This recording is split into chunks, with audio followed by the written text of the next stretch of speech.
بکر صدیق کا کمال یہ ہے کہ میرے نبی کریم علیہ السلام نے نا ان کی شان ایک الگ انداز میں بیان فرمائی، الگ انداز میں۔ محبوب فرمانے لگے میں نے جس کے سامنے بھی دین پیش کیا اس نے دلیل مانگی۔ ایک بات آپ کو بتاؤں، یہ میری بات یاد رکھنا، اس کو کبھی نہ بھلانا، جو اپنوں سے دلیل مانگتا ہے نا وہ اپنا ہوتا ہی نہیں۔ اپنوں سے دلیل مانگ لی اس نے، بغیر دلیل کے، بغیر حیل و حجت کے۔ یہ ایک بات ہے، میں اس کو سمجھاؤں گا نہیں، نہ کھولوں گا، بس کہہ کے گزر جاؤں گا، اس کو سمجھ لیں اگر آپ کی سمجھ میں آئے تو۔ جس نے اپنوں سے دلیل مانگی نا، جس نے وضاحت مانگی، جس نے ثبوت مانگا، وہ اپنا تھا ہی نہیں، تو کیا ضرورت پڑی تھی کہ وہ دلیل مانگتا، وضاحت پوچھتا۔ حضرت نجم الدین کبریٰ رحمت اللہ علیہ کے مرید تھے حضرت امام فخر الدین رازی، اتنے بڑے امام ہو کے ایک فقیر کے غلام تھے۔ تو فرماتے ہیں آخری وقت آیا تو شیطان آ گیا، میں اس کو کہتا تھا رب ہے، تو شیطان بھی تو بڑا عالم ہے نا، تو وہ دلیل توڑ دیتا تھا۔ فرماتے ہیں میں نے 360 دلیلیں دی، اس نے ساری توڑ دی۔ تو پھر میں نے اپنے شیخ کی طرف توجہ کی، میں نے کہا حضور کو نظر کرم فرمائے۔ تو شیخ نجم الدین کبریٰ فرمانے لگے اس بے ایمان کو کہہ دے میں اپنے رب کو بغیر کسی دلیل کے رب مانتا ہوں، دلیل کی ضرورت ہی نہیں، بس میرا رب ہے تو رب ہے، ختم ہو گئی بات۔ نبی رحمت علیہ السلام فرمانے لگے میں نے جس کے سامنے بھی دین پیش کیا اس نے دلیل مانگی، فرمایا یہ واحد میرا ابو بکر صدیق ہے۔ میں نے اسے کہا ہے کلمہ پڑھ لو، اس نے دلیل مانگی نہیں، فوراً ہی کلمہ پڑھ کے مسلمان ہو گیا۔ کوئی دلیل نہیں، کوئی معجزہ نہیں، کوئی طلب نہیں، کوئی شے نہیں۔ ساری زندگی مطمئن ہی نہیں ہو پائے لوگ، ساری زندگی اطمینان ہی نہیں ہو سکا، اس کو بھی سنا، اس کو بھی سنا، اس سے بھی سوال پوچھا، اس سے بھی پوچھا۔ بھائی تو نہیں، تو مطمئن ہونا نہیں چاہتا، تو بحث کرنے کے لیے علم سیکھ رہا ہے، اس نے عمل کرنے کے لیے سیکھنا ہوتا ہے، اس کو تو ایک حرف ہی بڑا کافی ہوتا ہے، تو ایک لفظ کی ضرورت ہوتی ہے، ایک جملے میں ساری زندگی لوگ گزار دیتے ہیں۔ حضرت ابو بکر صدیق رضی اللہ تعالیٰ عنہ نے بحث والا دروازہ نہیں کھولا، حضور نے کہا کلمہ پڑھو تو انہوں نے کلمہ پڑھا اور مسلمان ہو گئے۔ کوئی دلیل، کوئی وضاحت، کسی چیز کی کوئی حاجت، ختم ہو گئی بات۔ اصل مسئلہ پتہ کیا ہے، جو لوگ سوچ سمجھ کے چلتے ہیں نا، تو سوچ کتنی ہے انسان کی، وہ کتنا کام دے گی۔ یہ جو وارفتگی ہوتی ہے نا، یہ جو محبت ہوتی ہے، یہ جو پیار ہوتا ہے، یہ زندگی کو آسان کر دیتا ہے۔ سوچنے سمجھنے کے دائروں سے آدمی نکل جاتا ہے، اس کا کام وہ کہتا ہے کہ میں نے سوچنا نہیں، میں نے ماننا ہے، میں نے رب رسول کی ذات کے بارے میں سوچنا نہیں، میں نے ماننا ہے۔ تو ماننے والے لوگ جو ہوتے ہیں وہ فائدے میں ہوتے ہیں، تو عمل کر رہے ہیں، بات مانی، عمل کیا۔ عقل کا بے شمار اور بے دریغ استعمال، اپنی چھوٹی عقل سے بڑے مسئلے حل کرنے کی کوشش کرنا، یہ انسان کو نقصان دیتا ہے۔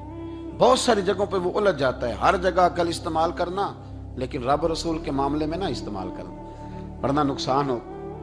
عقل چھوٹی ہے اور اللہ رسول کی ذات بڑی ہے، کبھی بھی اس دائرے میں بند کرنے کی کوشش نہ کرنا۔ جناب ابو بکر صدیق رضی اللہ تعالیٰ عنہ ہر معاملے میں، ہر معاملے میں۔ ایک حدیث بخاری کی، شاید میں نے پہلے بھی عرض کی تھی، لیکن چونکہ وہ عنوان کے لحاظ سے ایک بہت بڑی دلیل ہے، دوبارہ عرض کرتا ہوں۔ نبی پاک علیہ السلام نے 1500 کے قریب صحابہ سے فرمایا تھا کہ چلو عمرہ کرنے چلیں۔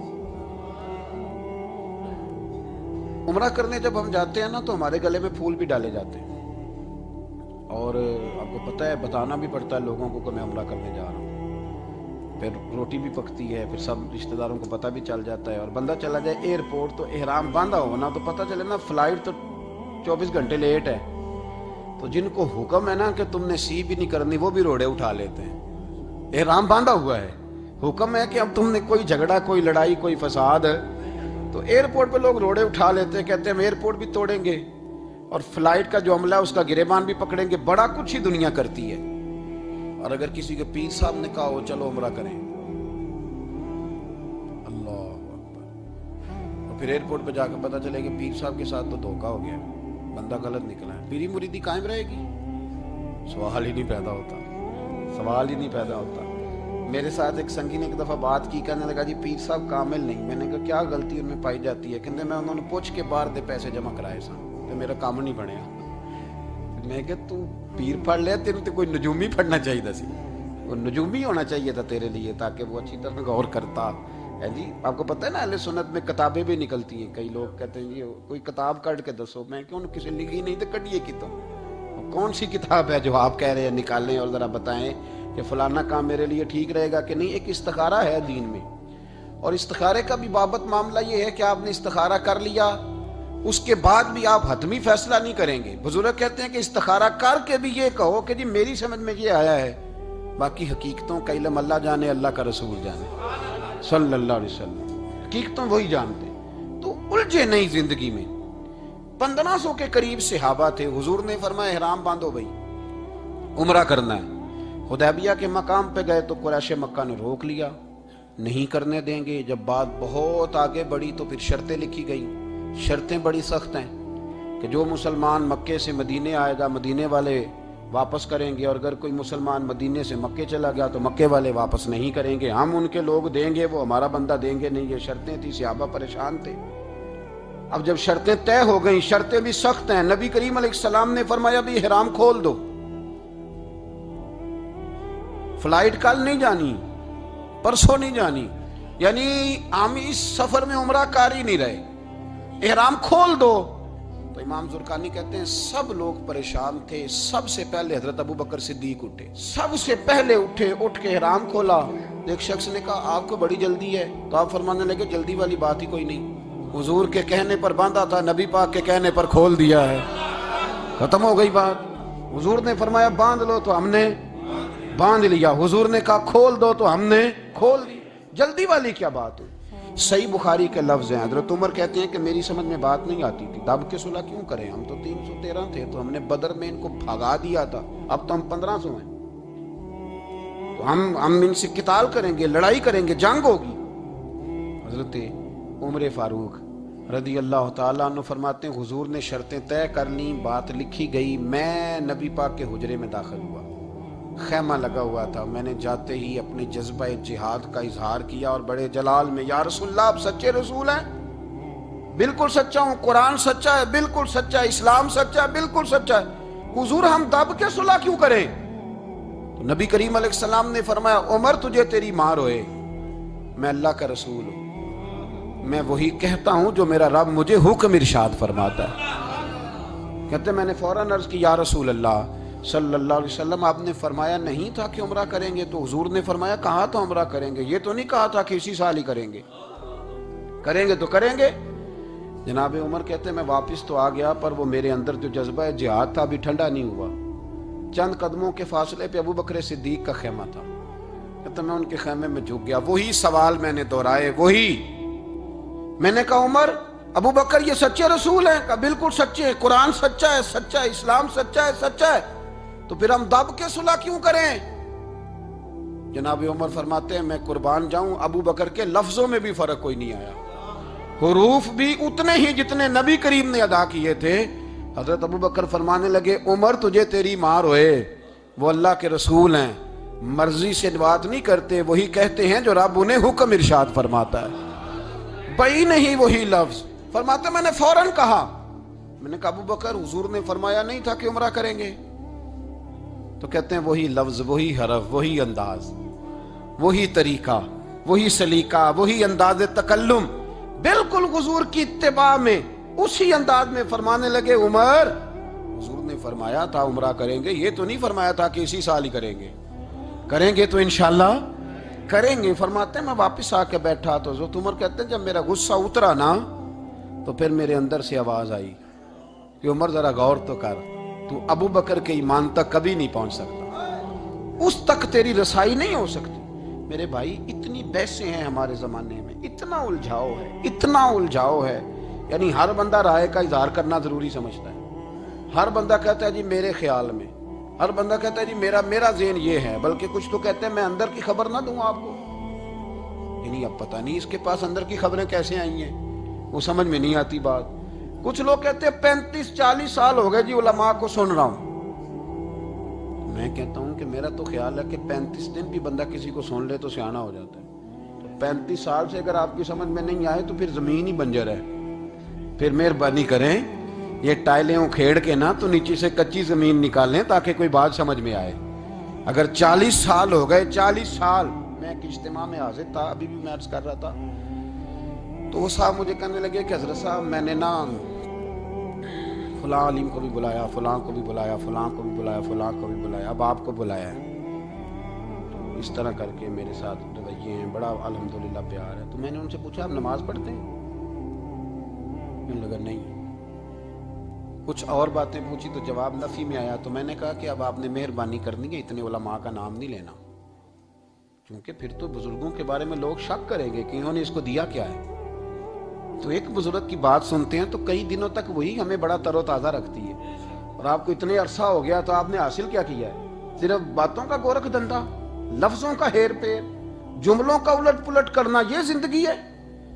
یہ زندگی ہے صرف باتیں کیلو کال سن لی آ گئے؟ نہ اس سے ذرا آگے نکلیں، عمل کب کرنا ہے میرے بھائی؟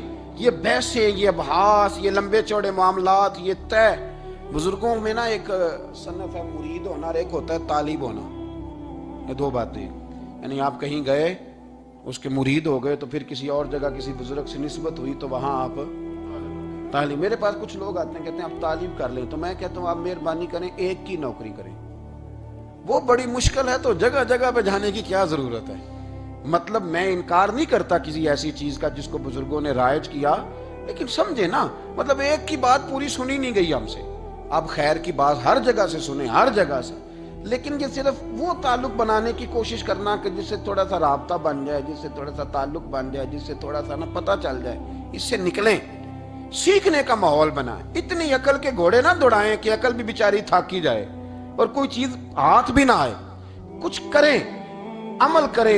لیکن ایک جگہ پہ میں حاضر تھا تو وہاں دستار فضیلت کا جلسہ تھا، تو ایک مولانا نے تقریر کی، جس طرح تاجر کہہ لیتا ہے نا جی میں الحمدللہ اگر کمائی کرتا ہوں تو غریبوں کو بھی دیتا ہوں، سمجھا لیا نا اپنے آپ۔ رشوت لینے والے نے بھی ایک دلیل گاڑ لیا، وہ کہتا ہے میں امیروں سے نہیں، میں غریبوں سے نہیں لیتا، تو امیروں کا حساب لینے کی ڈیوٹی اللہ نے آپ کی لگائی ہے کہ آپ حساب کریں امیروں کا کہ وہ کیا کر رہے ہیں۔ یہ ہم نے نا یہ دلیلیں گاڑ لی ہیں، یہ ہم نے دلیل گھاڑ لی ہے کہ وہی اپنے آپ کو مطمئن کرنے کے لیے۔ میں حاضر تھا تو ایک مولانا تقریر کی جی عالم ساری رات، یہ صرف علماء کی بات نہیں، ہر طبقے نے اپنے بارے میں اس طرح کی چیزیں یاد کر لی ہیں، ہم نے رٹ لی ہیں۔ جیسے خامد نے یاد کر لیا ہے کہ کسی غیر کے لیے سجدہ جائز ہوتا تو اللہ عورت کو حکم دیتا، نبی پاک حکم دیتے کہ وہ خامد کو سجدہ کرے، تو بی بی نے بھی یاد کر لیا ہے کہ حضور نے فرمایا تم میں سب سے بہتر وہ ہے جو بیوی کے حق میں بہتر ہے۔ سب نے اپنی اپنی مرضی کی چیزیں، دوسری کی مرضی کی چیز کسی نے یاد نہیں کی، سب نے اپنی اپنی مرضی کی چیزیں یاد کر لی۔ تو مولانا تقریر کر رہے تھے، کہنے لگے جی حضور نے فرمایا ہے کہ عالم ساری رات سویا رہے اور عابد ساری رات عبادت کرتا رہے، درجہ پھر بھی عالم کا زیادہ ہے۔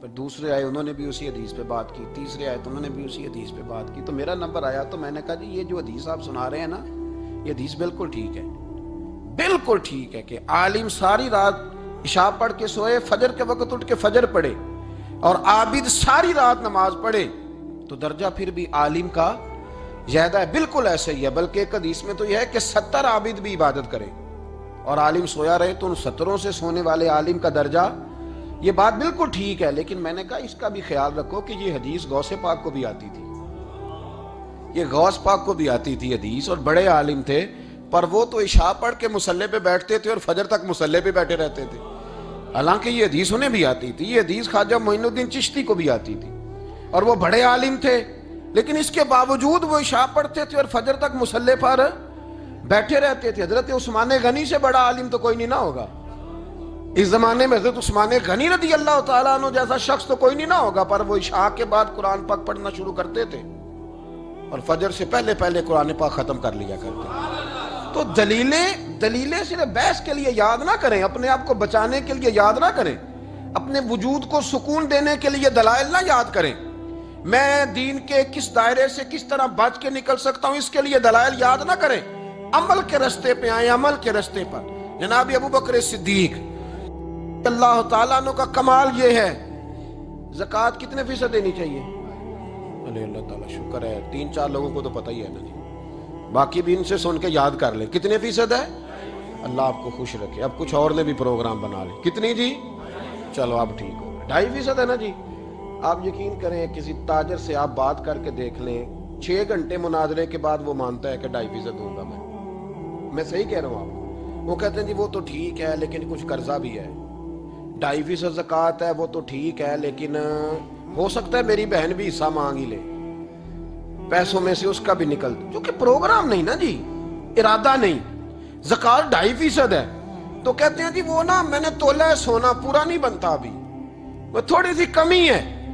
یہ اس وقت دلائل ہیں، اس وقت ابحاث ہیں جب دینے کا پروگرام، اور تاجروں نے اب ایک نیا سلسلہ شروع کی، کہتے تھوڑی تھوڑی سارا سال ہی دیتا رہتا ہوں، تھوڑی تھوڑی کر کے۔ آپ نے جس سے 5 کروڑ روپیہ لینا ہو، وہ اگر کہے کہ 10,000 مہینے کا لے لو، لے لیتے ہو۔ ہمارے فقہاء نے تو یہ لکھا ہے کہ جب زکوٰۃ دو نا تو ایک آدمی کو ساری دو۔ حضرت عمر بن عبدالعزیز رحمۃ اللہ علیہ کے زمانے میں ایک آدمی کو لوگوں نے زکوٰۃ دی تو اتنی دے دی کہ اگلے سال وہ خود زکوٰۃ دے رہا تھا، بہت بڑا کاروبار اس نے سٹارٹ کر لیا تھا۔ معیار نہیں ہے نا جی تھوڑی تھوڑی دیتا رہتا ہوں، کئی لوگ ایسا کرتے ہیں کہ دکان میں جو پرانی چیزیں ہوتی ہیں وہ زکوٰۃ کے دور پہ دینی شروع کر دیتے ہیں، جو مال نہیں بیک رہا اس کو زکوٰۃ بنا دو، کیوں؟ دینے کا پروگرام نہیں۔ حضرت ابو بکر صدیق رضی اللہ، ذرا زندگی دیکھو، کہتے جس دن کلمہ پڑا 40,000 دینار تھے، اور کلمہ پڑے ابھی مجھے چند مہینے گزرے تھے، سارے مصطفیٰ کے قدموں پہ قربان کر دیے، پھر مال کمایا، پھر 4,000 دینار تھے، 4,000۔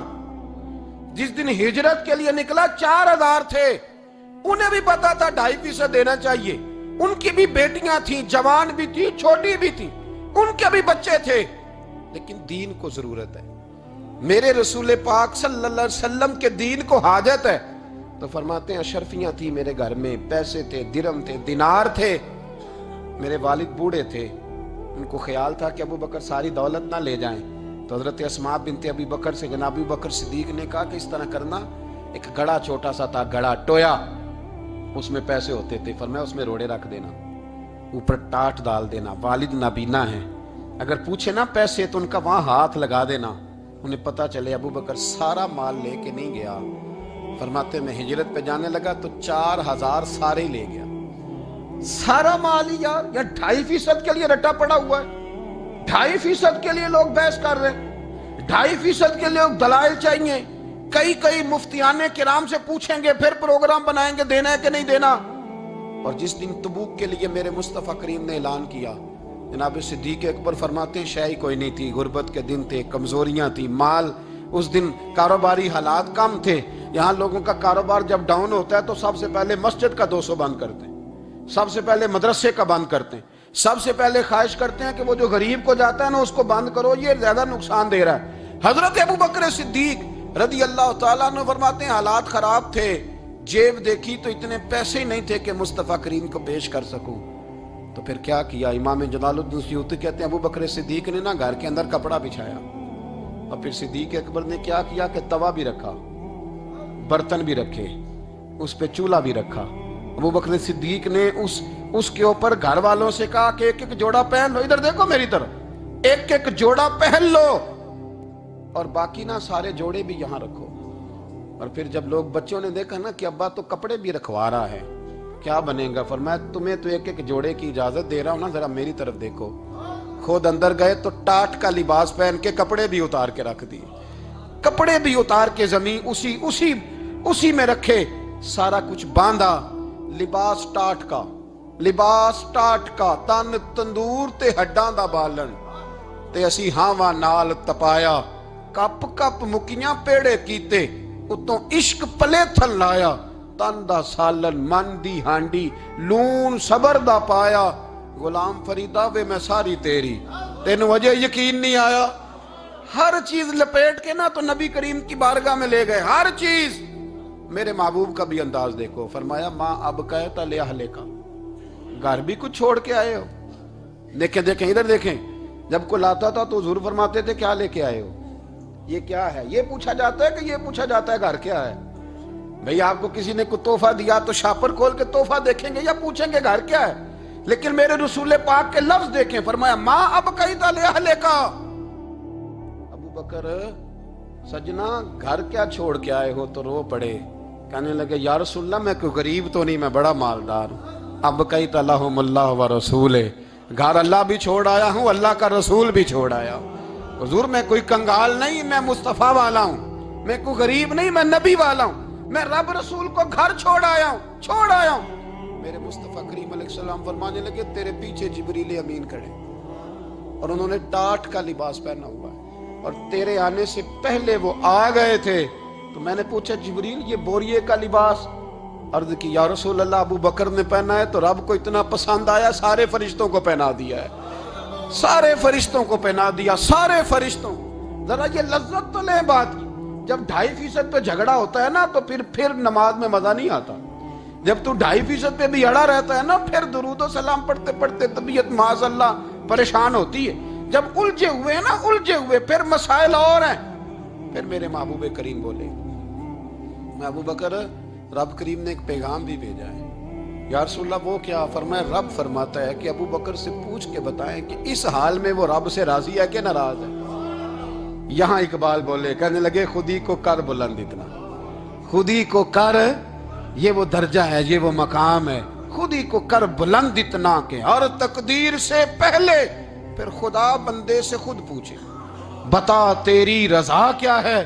فرمایا رب پوچھتا ہے آپ راضی ہیں کہ ناراض ہیں. تو پھر ابو بکر صدیق بھی کھول کے روئے, کہا یا رسول اللہ میں کل بھی اپنے رب سے بڑا ہی راضی تھا, میں آج بھی اپنے رب سے بڑا ہی راضی ہوں. یہاں لوگ لے کے بھی نہیں راضی ہوتے. ابو بکر سارا کچھ دے کے بڑے ہی راضی ہیں, سارا کچھ دے کے. شریعت کا قاعدہ ہے کہ سارا مال آپ اللہ کے رستے میں نہیں دے سکتے, قانون شریعت ہے. حضرت ابی بن کعب نے کہا تھا یا رسول اللہ سارا دینا ہے. فرمایا نام بھائی چوتھا حصہ دے, 3 حصے بچوں کو دے. حضرت ابو لبابہ نے کہا تھا میں اس پر دلائل دے سکتا ہوں, احادیث موجود ہیں, حضور سارا مال دینا ہے. فرمایا نام بھائی چوتھا حصہ دے, 3 حصے بچوں کو دے. حضرت سعد بن ابی وقاص نے کہا تھا یا رسول اللہ صلی اللہ علیہ وسلم میری ایک ہی بیٹی ہے, سارا اللہ کے رستے میں دیتا ہوں. فرمایا نہ, 3 حصے بیٹی کو, چوتھا حصہ دے. تیرے بچے لوگوں کے ہاتھ دیکھے میں گوارا نہیں کرتا. ان سے کہا کہ چوتھا حصہ دو تب قبول کروں گا. ابو بکر صدیق سے فرمایا تو سارے لے آ, تیرا سارا ہی قبول ہے, تو سارے لے آ تیرا. اور ایک لفظ حدیث میں ایسا ہے آپ یقین کریں, غلام ہوں کسی فقیر کا تو جب میں اس کو پڑھتا ہوں نا تو آپے سے بات باہر نکل جاتی ہے. حضور کا ایک فرمان ہے جب اس پر توجہ آتی ہے نا تو مطلب یہ کہ لفظ جو ہے نا وہ ٹوٹ جاتے ہیں, بکھر جاتے ہیں, اور دل کہتا ہے کہ نہیں یہ جو ہے نا یہ معراج ہے, یہ اصل ہے, یہ حقیقت ہے. وہ ترمذی کے لفظ ہے پر آپ یقین کریں کہ لگتا یہ ہے کہ دنیا محبت ساری سمٹ گئی اس میں. نبی کریم علیہ السلام فرمانے لگے مجھے کسی کے مال نے اتنا نفع ہی نہیں دیا جتنا ابو بکر صدیق کے مال نے دیا. اور پھر اگلے لفظ ایسے ہیں کہ روح وجد کرتی ہے.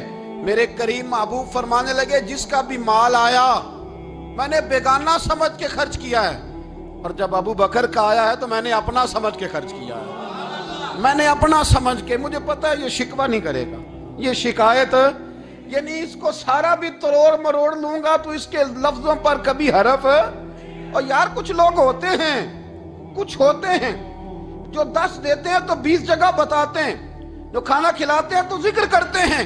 فرمایا اس کا مال میرا مال ہے, میرا, اس کو سارا توڑ کے کھا بھی جائیں گے تو یہ شکوہ نہیں کرے گا, یہ سارا میرا اپنا ہے. حضرت ابو بکر صدیق فوراً بول پڑے, عرض کی حضور جب میں آپ کا ہوں تو مال بھی تو آپ کا ہی ہے نا. یا رسول اللہ جب میں نے اپنا آپ نہیں بچا کے رکھا تو پھر مال. حضرت مولانا معین الواعظ کاشفی نے لکھا ہے, اچھا کئی دفعہ ایسے ہوتا ہے میں بات کوئی اور بیان کرنا چاہتا ہوں تو شروع معاملہ کسی اور طرف نکل جاتا ہے. مولانا معین الواعظ کاشفی نے لکھا ہے کہ وہ جو سانپ تھا نا غار ثور میں وہ 600 سال سے بیٹھا ہوا تھا. حضرت عیسیٰ علیہ السلام ایک دن پڑھ رہے تھے انجیل تو آپ نے نبی پاک کا تذکرہ پڑھا, اس سانپ نے سن لیا. تو حضرت عیسیٰ سے کہنے لگا حضور یہ بتائیں کہ وہ نبی پاک ملیں گے کہاں. تو حضرت عیسیٰ فرمانے لگے کہ مکے میں آئیں گے اور مدینے میں رہیں گے. تو کہا ملاقات کیسے ہو سکتی ہے؟ فرمایا چلا جاؤ مکے. تو وہ سانپ 600 سال غار ثور میں, اس نے 70 جگہ پہ سوراخ کیے. کتنے سال بیٹھا رہا؟